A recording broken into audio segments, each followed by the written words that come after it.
my friends, and welcome back to Black Myth Wukong. So, last time we managed to escape the insect hell known as Chapter 4 by beating up a thousand-eyed coward, and we also saw a very adorable little anime about Boar Buddy.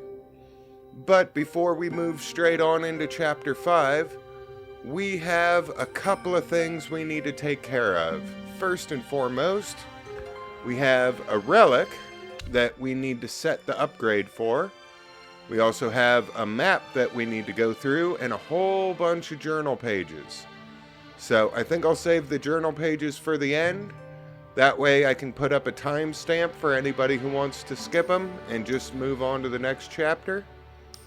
But let's see what we are working with. I still have no idea why this is considered a tongue.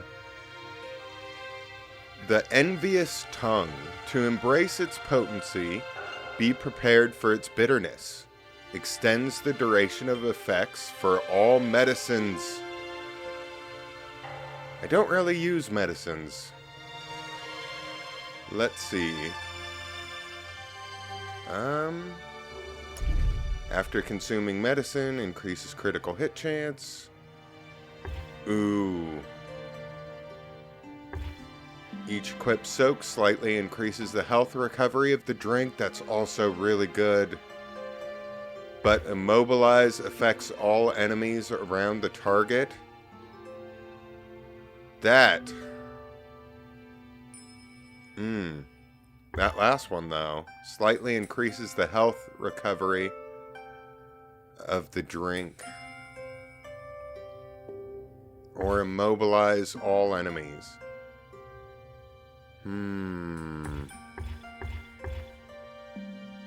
Yeah, you know what? I think I'm gonna go with spread the word.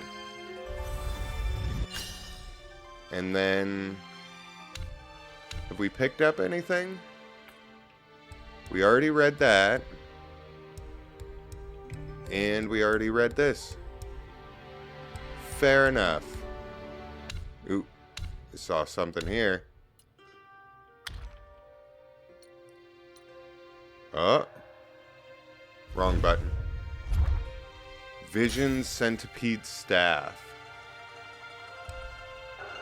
Upon a successful hit with charged heavy attack, each focus point cost slightly recovers health.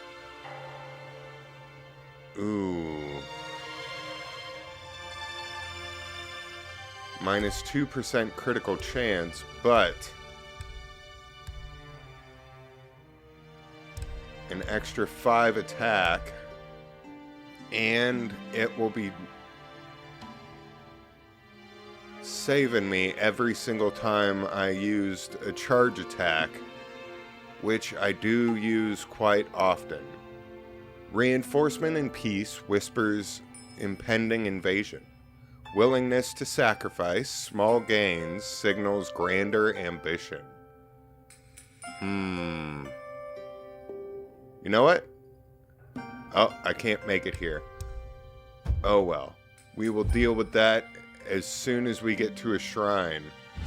But for now, let's take a look at this map. Here we go. The posts of the court have stood unchanged, but the same seat might not always be held by the same immortal. So too the 7 Spider Guys. They boast an endless procession of generations. Okay.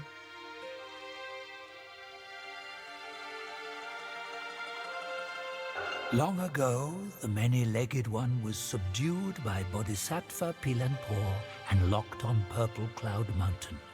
Only by a plea from the Celestial Court was he spared. The Immortals dispatch minions to enact their will, while they remain serene, as if playing a game of chess. Pity those pawns. They know full well what they are, yet they cling to false hopes and even take pride in it. Yeah, there's no way in hell this guy was a pawn. If he was just a pawn, then I have got a long game ahead of me. Boar Buddy! Even the sacred gourmand remains mundane if he clings to the ties of love. He was an admiral of the court, a pig in the mountains, and bargier in the journey. Yet his nature remains unchanged. So be it. A guileless fool may know less sorrow. I hope he's still traveling with us. He clearly looked like he needed a friend. Oh, the demon chicken. This rooster is Pilanpor's son, the Dawn Star he was called. Through him is forged the weaver's needle, the one that subdued the many-eyed master. More than that, he once crowed a giant she-scorpion to death. Indeed, he is a bane to all insects. You know what? I didn't think about that, but yeah, a chicken would kind of rule the insect world, wouldn't it? And then it's this bastard who threatened the sexy spider lady. This one must be a high immortal from the court. Amid the trials of the 7 spiders and the many-eyed one, it was Bodhisattva Pilanpor who lent a hand. No aid from the court was given. But Wukong is ever heedless of rules. He might have sought higher places for help. Okay. So is the stork Pilanpo? It would make sense why his son was a chicken. Are there any other ones we are missing? I'm not seeing anything. Who's this? Oh, is that the little boy who fell down the thing? Who eventually turned into Taoist me?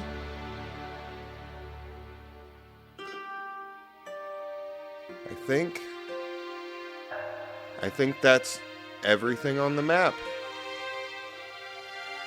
Alright, well, I'm gonna go ahead and put up a timestamp so you can skip the journal pages if you so choose. Personally, I love these journal pages. As confusing as some of them can be, it does give quite a lot of great backstory as to what's going on with these characters. Okay, so we've read all of these guys. Let's start off with the first sister.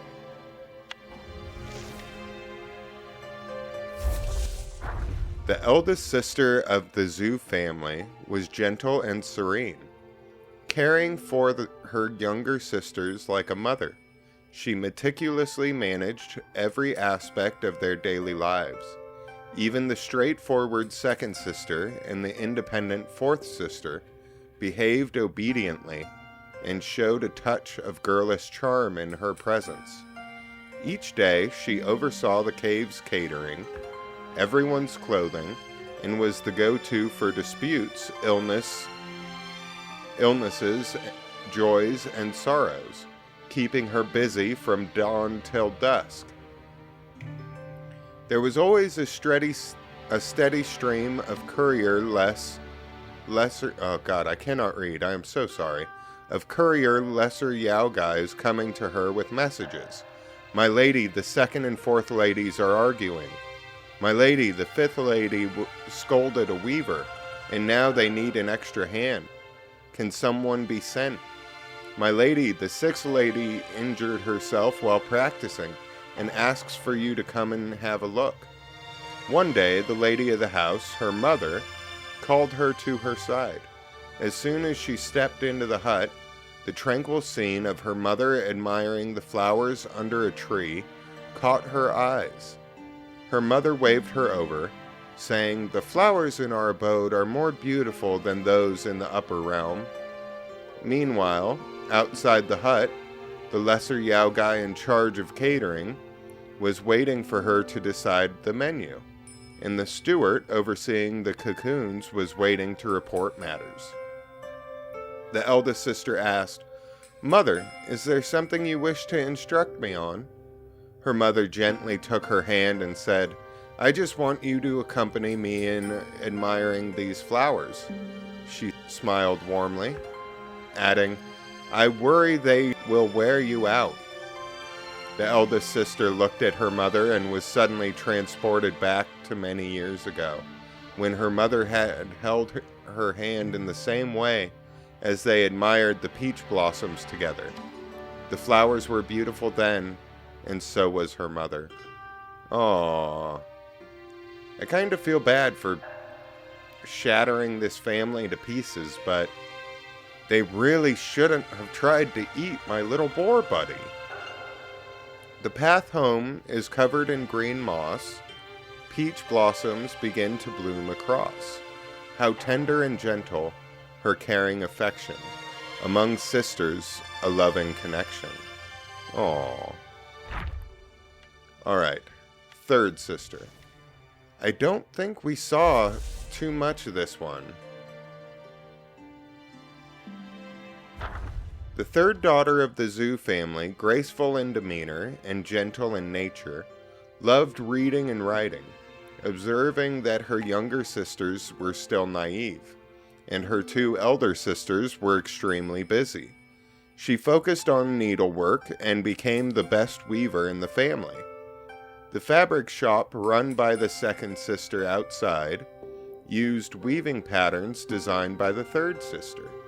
The weavers in the cave were also trained by her. Due to her gentle and kind-hearted nature, she often found it difficult to command the Yao guys. Thus, the fifth sister became her best assistant, while the third sister taught with the weaving patterns in hand. The fifth sister followed with a punishing ruler.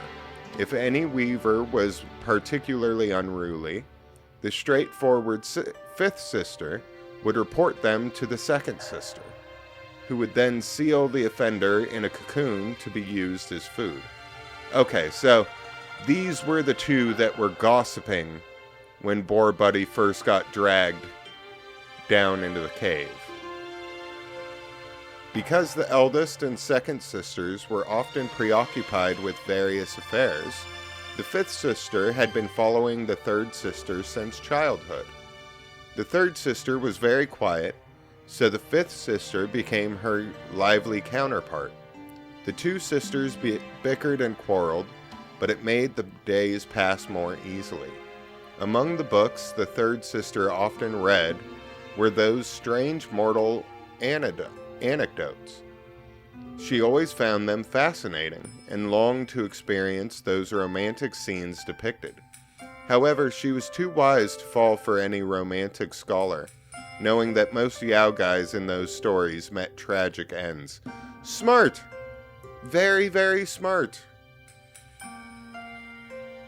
In seclusion for 100 springs, truth and falsehood the mountain brings. Rosy face turns into gray hair, love stories seldom end fair. Ooh. And then this is the one that was helping me throughout the chapter. The sexy sister. In the old days, the Scorpion Lord brought his 4 sons to the Temple of Yellow Flowers, seeking refuge. The 100-eyed Taoist master, coveting the power of his venom, promised to arrange marriages between the young spider Yao guys and the Scorpion Princes. Hence, he called forth Violet Spider and 4 of her daughters to meet them. Once everyone was seated, the Taoist master asked the princes to introduce themselves one by one. The eldest prince stood up, thumping his chest, and declared, "My skills were personally taught by my father. Among my brothers, I am the best bachelor. If all the sisters wish to marry me, don't let it cause any discord." Seeing the sisters frown, the second prince quickly stood up and interjected, "Sisters, please forgive my brother's recklessness. Strong as he is, which I admit I am no less capable, if you choose me as your husband, I will expand our domain and make it prosperous." The Taoist master was displeased by the second prince's ambition, and the sisters too remained non-committal. turning their gaze to the third scorpion son. Feeling the pressure of their stares, he reluctantly said, "My brothers are all skilled, and my younger brother is also exceptional. Sisters, please consider carefully before making a choice." The fourth prince, disdainful of the third brother's lack of confidence, said, "My third brother is a bit awkward in temperament. I hope you don't mind. Although I am younger, my future is promising. Choosing me is choosing the future." To be honest, as much as they are competing, they all seem to have each other's backs at least a little bit. After hearing their self-introductions, the Taoist master asked the 4 daughters of the Zhu family to express their opinions one by one. The eldest sister spoke gently. "With many sisters to look after, and our mother's illness, I cannot lay down this burden and let my sisters suffer. My marriage can wait a few more years." The scorpions shook their heads, expressing regret. The second sister laughed coquettishly and said, "I am busy managing the family business alone, with many financial gaps to fill. If any of you are willing to help bridge these gaps, I might consider marriage." The Scorpion Lord's mountain had long since fallen into ruin, with no wealth to speak of, so the second sister's words effectively ended the conversation. The third sister, holding a fan, said, "I wish to marry someone with whom I can live in harmony. I love the poetry of Liu Yin. Have any of you read his works?" It's likely that the 4 princes didn't even know what poetry was, let alone who Liu Yin was. Consequently, everyone pinned their hopes on the fourth sister. Sitting at the end, the fourth sister hummed softly out of boredom before speaking. "My sisters, you were too polite, speaking so tactfully that they probably didn't even understand. This so-called meeting is just a scheme against us. We would end up with no gain, while they take our dowries and positions in our cave. How dare they consider us as the ones to be taken advantage of? They call themselves princes, yet none of them are noble. If they truly had any skills, why not earn their own fortunes instead of showing off and making fools of themselves here?" After the fourth sister's outburst, the conversation at the table shifted to criticizing her. Though apologies were exchanged, the topic of marriage was never brought up again. Yeah. Sounds like they all kind of just tried to go impress the second sister and help out with the business, which is why we found that one sitting in the garden. Sword raised to the azure sky, enemy bloodstains the black robe high. Fortunate to be a maiden fair, outshining heroes with grace and flair. Alright, the fifth sister. The fifth daughter of the Zhu family, in the prime of her youth, was renowned for her stunning beauty. One night, dark clouds obscured the moon, and a chilly wind swept over the ridge, signaling an impending storm. The fifth sister was accompanying her second sister in the village, overseeing the work of the lesser Yao guys, when she spotted a traveling scholar seeking shelter from the rain. Feeling mischievous, she decided to play a trick on him. The scholar, being somewhat naive, was worried about his bookcase getting soaked and rushed into the deserted village without noticing the Yao guys. He barely made it inside, bolted the door, and lit an oil lamp just as the rain began to pour heavily outside. Gazing at the rain through the window, the scholar was inspired to recite poetry. Zhu's land in turmoil, the court in disarray. Like thunderclaps in clear skies, they sway. A clap of thunder roared. The scholar thought he saw the window shake, but paid it no mind until he finished reciting, feeling refreshed. As he finished the line, he noticed the window lattice move again. Assuming it was the wind and rain, he hurriedly shut the window. After finishing his poem, feeling refreshed, he suddenly realized someone was knocking at the door. He caught a glimpse of a graceful silhouette on the door's paper screen, and a sense of alarm washed over him as he entertained the thought that it could be a Yao guy.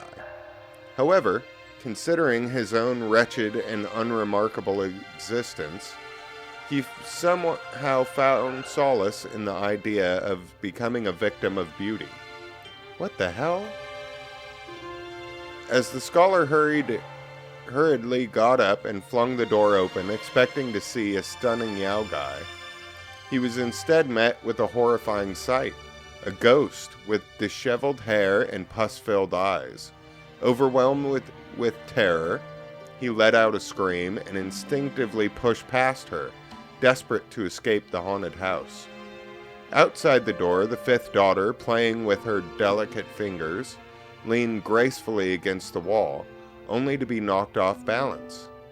Angrily, she walked into the house, cursing the scholar for his rudeness, and happened to see an old bronze mirror on the desk. Picking it up, she found out that the storm had washed away her makeup, leaving her face a patchwork of colors, and with her wet hair covering it, she truly looked frightening. Even she couldn't help but laugh. Oh God. Pus-filled eyes? How do you cover that with makeup? Orioles are charming, swallows love to play. Sisters close in bond, let them not be swayed by worldly fray. I think this should be the last one. Yeah. And then this is the little girl. In the webbed hollow, there were no children of the same age as the sixth sister. She usually spent her time with her elder sisters, who were all very nice to her. Only the fourth sister would strictly supervise her training.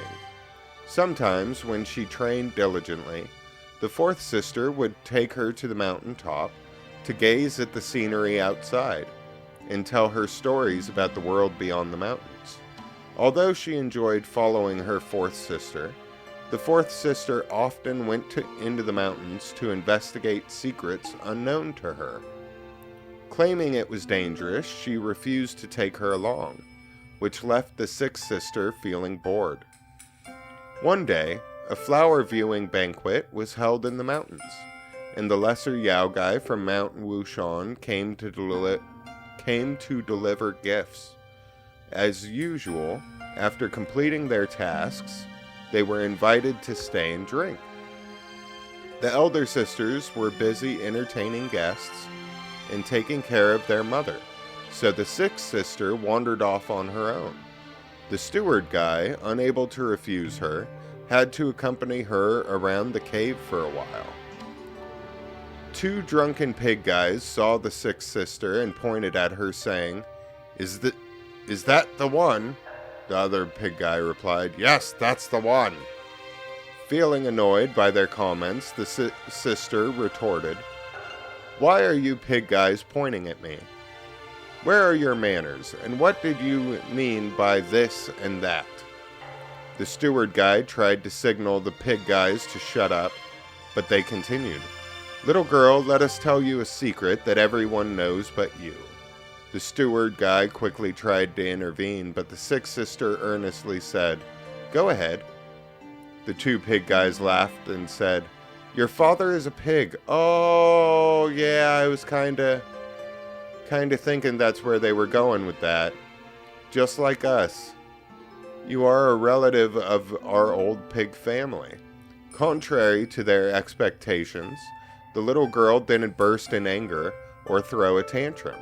Instead, she pouted, and spoke with a dismissive tone, saying, "You must be attempting to establish a connection with me because you lack skill in your craft and seek to exploit me. The one my mother chose would never be someone as despicable as you." Hearing this, the pig guys felt embarrassed and never dared to joke at her again. What a little badass.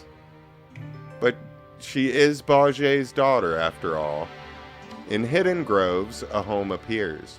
Laughter fills the path with flowers near. Girl chases the butterflies in flight, as rumors fade like shooting stars in the night. Aww. Poor thing. Alright, on to the kings. The 1,000-eyed shitbird. 100-eyed. Sorry, I was giving him too much credit. Will this work? The violet spider lowered her head, not daring to look directly at 100-eyed Taoist master. The master handed a needle to the old woman and said softly, "With what the monkey left behind and this vessel mine, you have nothing to worry about. If both fail, come to me. I will back you up." He paused as if a new thought had struck him and added, "If I act first, you will never see that pig again." Hearing this, the old woman quickly took the needle, thanked him, and left. Once the door closed, an immortal with a red scalp and a crane face came in, holding a fly whisk. He emerged from behind the screen, looking at the master imposingly. The master bowed respectfully and reported, With that pig in our hands, the destined one alone will not cause any trouble." The crane immortal remained non-committal and sighed, "Your little schemes are all under His Majesty's watchful eyes. He hasn't intervened out of respect for Her Majesty." The master chuckled dryly and replied, "Her Majesty's words. They've taken too much profit. This time our principle and interest must be taken back." The crane immortal flicked his fly whisk as if shooing away flies and said leisurely, "Once it's done, you leave, but they still have to stay." No expression could be seen on the master's face as he bowed deeply to the immortal. That's interesting. So that crane guy, whether or not he's the one who helped out the first time, he, at the very least, is very important. Tending the furnace, stoking the flame, making pills to immortality aspire. Countless eyes and countless schemes, one misstep and shatter all dreams. Yep, that sounds about accurate. Oh, Boar Buddy. Okay. Oh god, look at that picture. In the highest sky above the jade pool, amidst the swirling clouds and mist, celestial maidens flitted to and fro.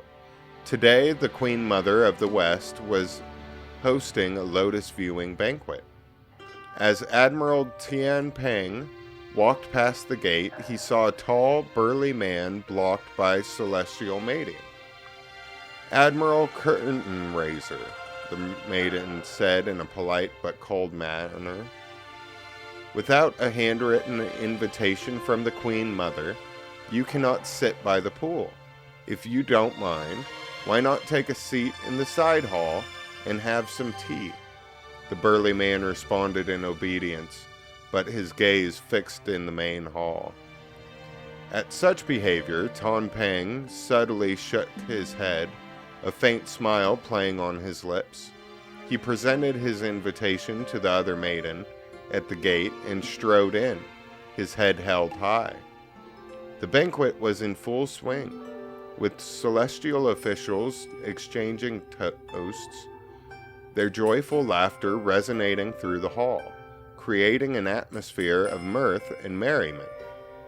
Tian Peng, an admiral who guarded the celestial river, seldom attended such festival gatherings. However, he managed to greet everyone as if he was well acquainted with them all well mindful not to overindulge in wine. The god of longevity stood beside the Queen Mother, stroking his beard, and chuckled. "Such extravagance! I wonder how would the peach banquet surpass it?" A constellation officer, standing nearby, chuckled at the elder's concern. "Elder, such worries are in vain. With the allure of those 9,000-year peaches, Even a casual arrangement of tables outside the celestial gate would draw the dignitaries from across the three realms, be they noble or humble, eager to partake in a taste. A red-faced immortal sneered, "It's not the peaches they seek, but rather to bow before the Jade Emperor and the Three Supremes, and worship the Buddhas of the West. Such assemblies are scarce pretexts for them to curry favor and bask in the company of the divine." The Queen Mother spoke with solemn dignity. "The peach banquet is no trivial matter. Our gathering today is but a prelude, a rehearsal of the rites and rituals that must be executed with exactness and reverence." Upon concluding her speech, the Queen Mother signaled to the Lord of Luna with a glance. With a few claps of his hands, a group of maidens dressed in white entered the hall. Maidens took their positions by the jade pool and began to play instruments, sing, and dance. Among them, one dancer with hair like silver and a dress like clouds stood out with her exceptional grace. Tian Peng had never seen the beautiful celestial maidens so closely, and he was fascinated. A celestial maiden in a violet gauze dress, holding an exquisite cup of wine with both of her hands. "Admiral," she softly called. Drenched in his fascination, Tian Peng took the cup from her hands, yet his gaze never left the white dancing sleeves. After the dance concluded, Tian Peng regained his senses. He rose up to toast the Queen Mother, yet the queue was long. By the time he reached the end of it, he found himself already outside the gate. Suddenly he heard someone shouting, "Shoes! His shoes!" He looked over and saw two celestial officers supporting a drunken monkey as they hurried past. Tian Peng thought to himself, "When will I ever get to be as drunk as that monkey?" Yeah, fair enough. Wukong was a bit of a party animal. Born with a clumsy heart, trapped in life's advance and retreat, breaking precepts repeatedly, following nature, not the Buddha's feet. With rake and tusk, smashing fate, burrowing karma's weight, rolling in the muddy world, heedless of scorn or debate. Alright, how many more do we got? We got the Venom Taoist, Crane Immortal, Hong Yi, and that's it. Alright, buddy. Let's see what you were about. Gentle mountain breeze, wildflowers covered ground, inside the stone cave behind the temple. The purple-faced Taoist master asked with a gentle smile, "How long have you been in this temple?" I do not know. I can only remember that the thunder has struck the hall over 100 times, replied the Venom Taoist, standing cautiously beside the master. Then it has been over 100 years, the master said, walking toward the bare stone wall, about to touch it. "Master," the Taoist called out, "I have been here for a long time, yet you have not taught me any skills. Could you perhaps teach me a few moves today? You wish to learn my skills? Since the day I called you master, yes. Your foundation is solid, and energy channels harmonized. You have already achieved high. I am afraid learning my skills won't help you much." The Taoist tensed up at the master's words, fully on guard. Yet out of his expectation, the master uttered, "Skills, I can offer no more, but some unique methods of practices I can offer. Yet they are beyond the mind's feeble, and demand strong willpower to succeed. If you are not deterred by hardship, I can let you try." Intrigued, the Taoist asked, "What kind of unique methods?" The master shook his head and said, "Without your willingness to learn, I cannot tell you that. The Taoist pondered deeply, unable to make a decision. The master gently persuaded, "It is a path trodden by many of my disciples. If you come here, attempt nothing, and achieve nothing, would it not be a journey in vain?" Hearing this, the Taoist remembered his brother's instructions and inquired, "What can this method achieve?" "It will refine your body, elevate your divine skills, and the path to ascension shall be an ease." "Is it truly so profound? If you find it not helping, you can stop at any time," the master said confidently. Moved by these words, the Taoist agreed immediately. "I am ready to follow your instructions, master." "Come with me," the master said, glancing once more at the stone wall before leading the Taoist away. The master then said, "Hear me out. Turn yourself into a ceiling testicle, and you'll gain all the power you want," I believe is how the story ended up going. Schemes and plots hard to outsmart, impulsive nature, a straightforward heart. He should thank his twin blades, one cuts through folly, one has the truth displayed. Okay. 2 left. The Crane Immortal. Newly appointed Dawn Star, originally served in the Hall of Incense. Now promoted, he had his first opportunity to tour the Celestial Palace. As he exited the Celestial Palace, he was met by the Crane Immortal, who first took him to the Celestial Gate to be introduced to the captains of the court on duty and the 4 heavenly kings. They then visited the 33 halls and the 72 palaces, paying respects to everyone along the way. Okay, so that clears that up. The Crane Immortal is not his father. I'm glad we figured that out. The celestial beings treated them with utmost courtesy, which greatly pleased the newly appointed Constellation Officer.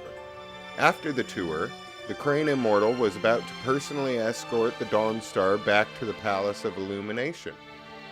On the way back, the Dawn Star suddenly asked, "I wonder if my predecessor was promoted or demoted.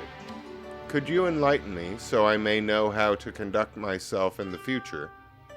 The Crane Immortal smiled and said, "He mingled too closely with the mortal realm, perhaps making some friends among the mountains and wilds. Now having shed his celestial bonds, who can say where he revels in his newfound freedom?"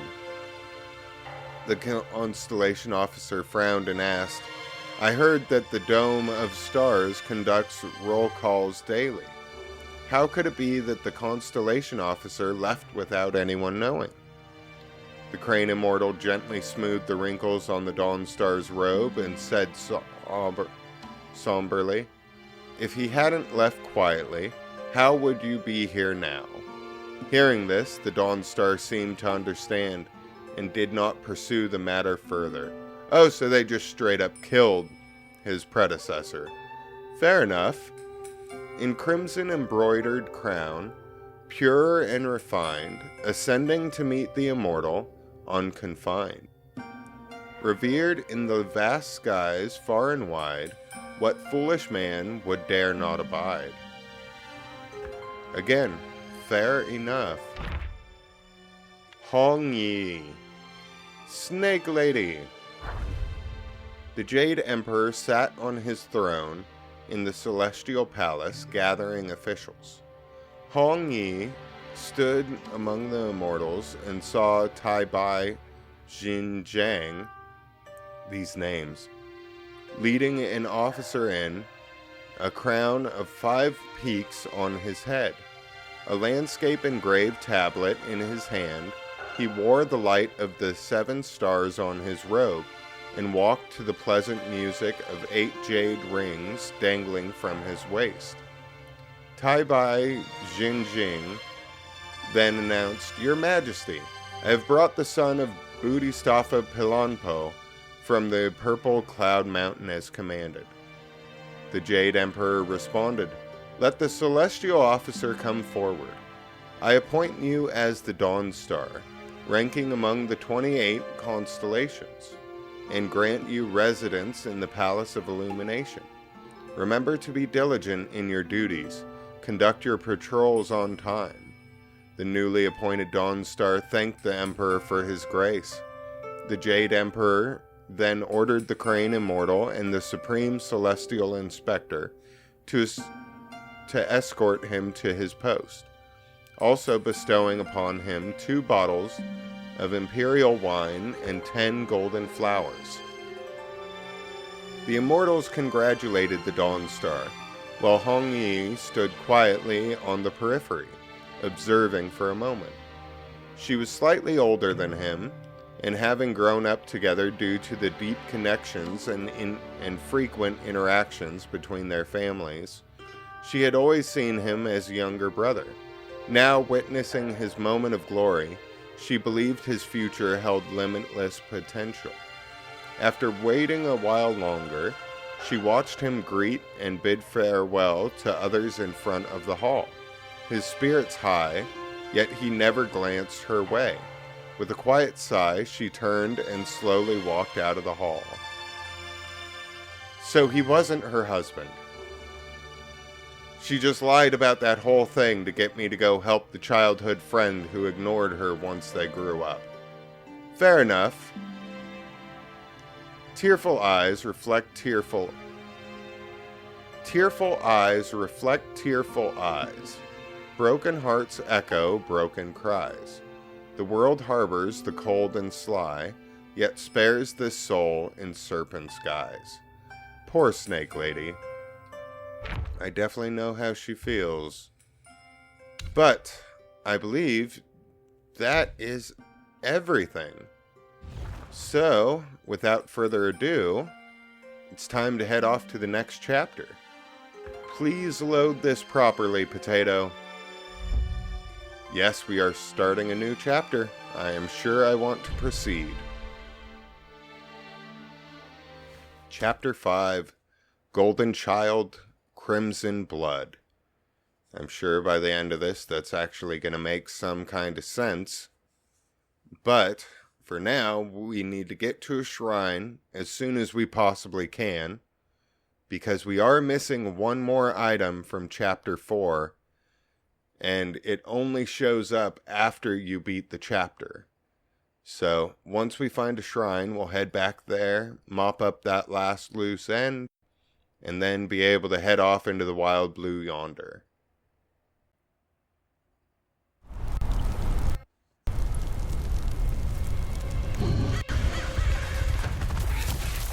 Buddy! Hang in there, Bajé! Yeah, kick their ass! Get them! No!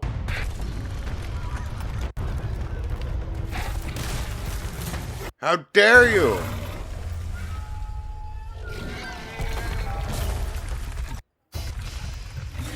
Yeah, you deserve every inch of that.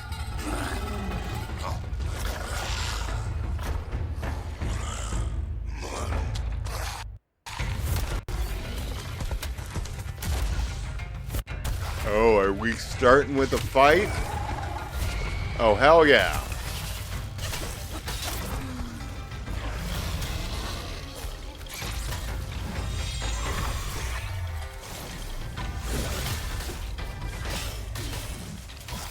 Get them all!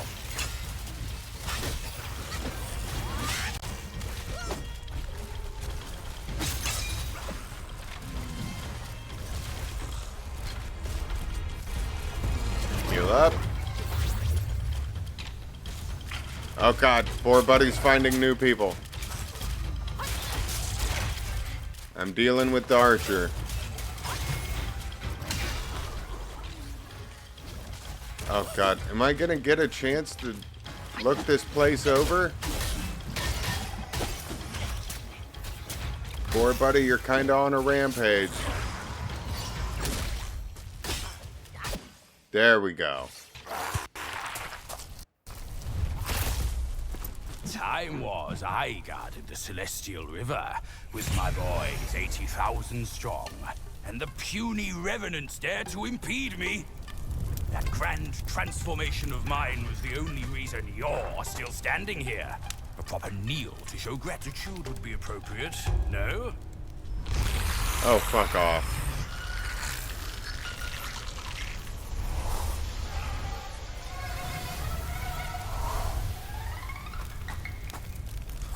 Fooled me once, never again. Deceptive tactics like this pose no threat. I'll go size them up first. Keep pace, boy. Be careful, boar buddy. Last time you ran off on your own, it wasn't exactly for the best. Okay, so right now we have no map. So I'm just gonna have to kind of play this place by ear. What the hell is this? Is that another pig creature? Multiple pig creatures. Okay.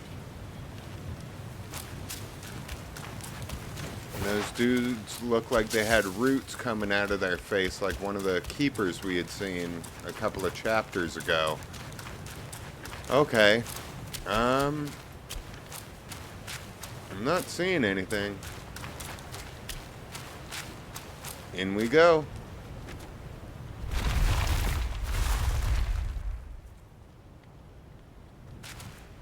Shrine.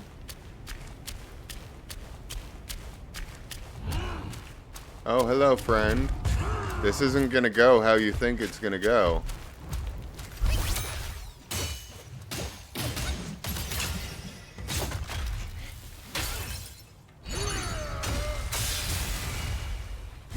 Yeah, I don't know what your buddy thought he was gonna do.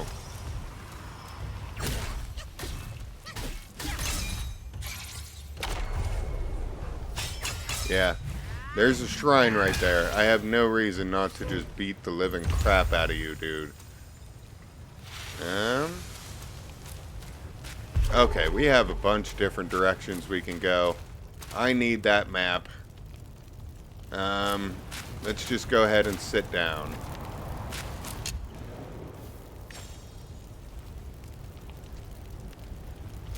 Ooh. Best one yet. That is kind of awesome. Alright. First things first. Yes. All of that. Yes. All of that. Yes. All of everything. And the map. Yes, please. Okay. Secondly,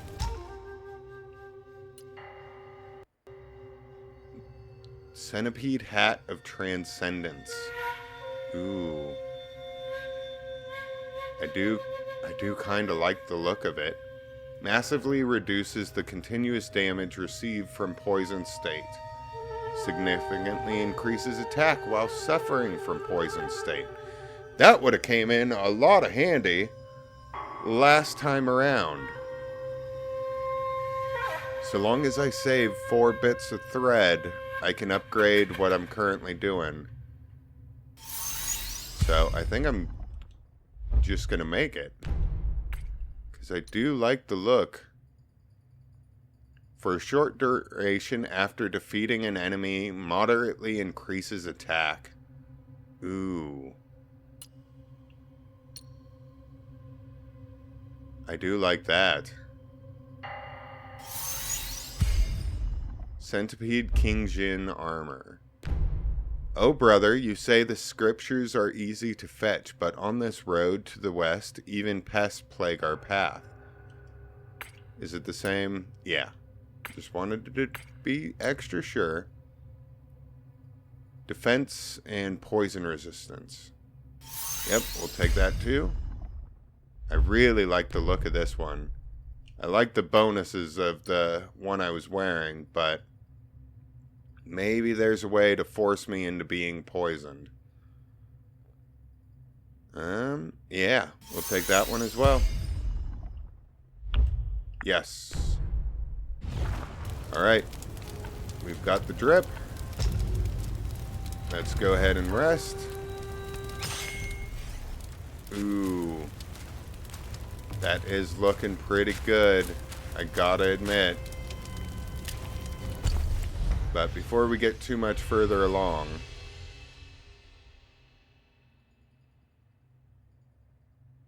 okay.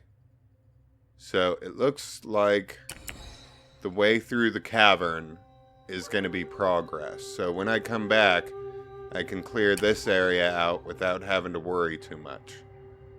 But, like I said, there is an item.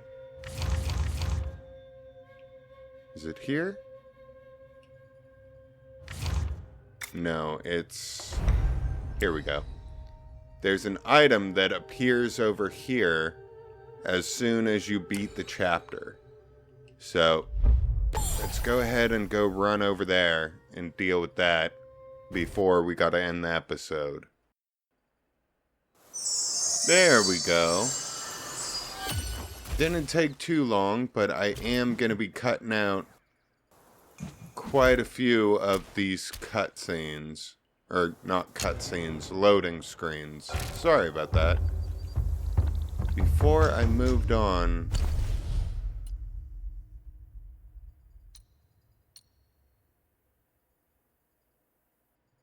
That's not what I wanted to make. I wanted to make this.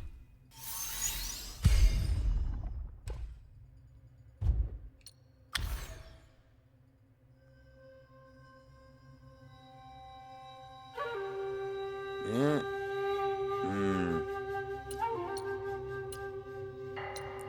So, there's one more option for this, one more option for this.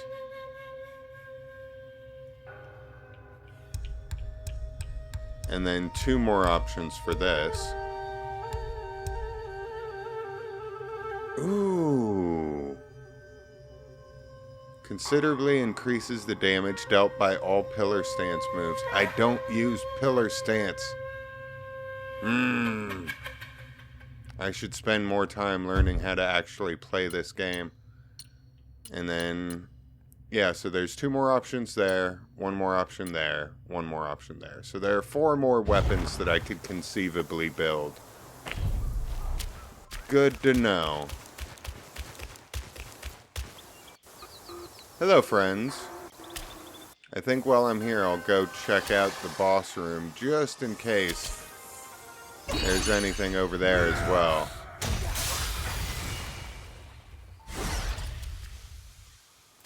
But for now, let's go get that item.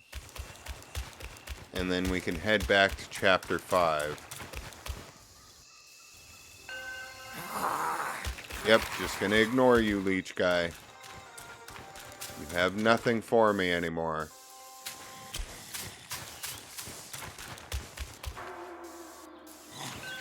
Hello and goodbye.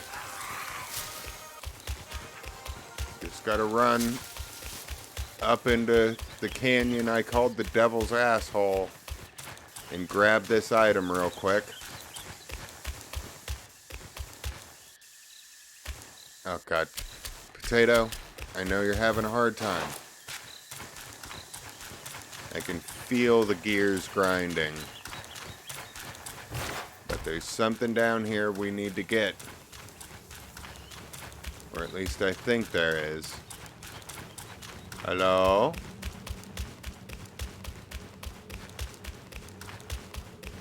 Piece of candy? Are you around here?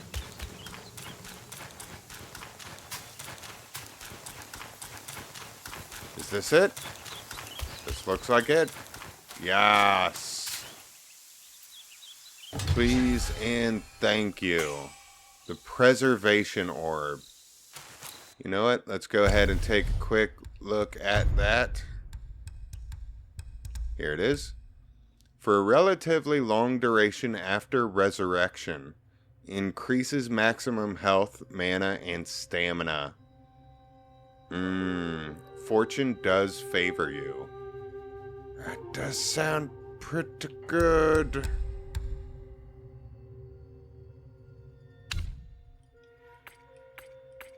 That does sound pretty damn good. Flames scorch the lands, barren and wide. Not even weeds survive the blazing tide. Ugh. You know what?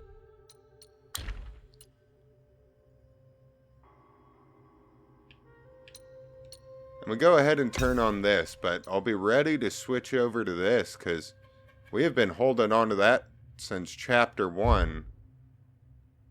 And I have a feeling it's going to help us out in that new area. But, unfortunately, it is getting to be... Oh my god, I just saw my belt. That is disgusting. And well-deserved. Screw that guy.